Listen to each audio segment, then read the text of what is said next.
Hi, today I'll show you how to install Google Cam on Doogee S88 Pro. We need to go to Play Store and download Google Lens. Tap Install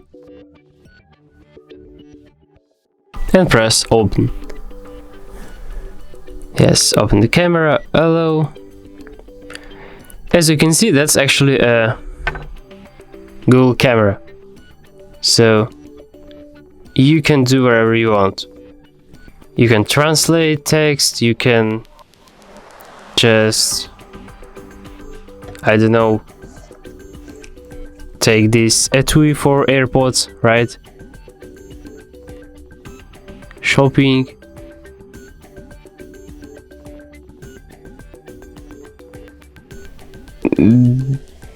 Google Lens actually didn't found my etui, but it happens sometime. So thanks for watching, press like, subscribe to our channel, and see you next time.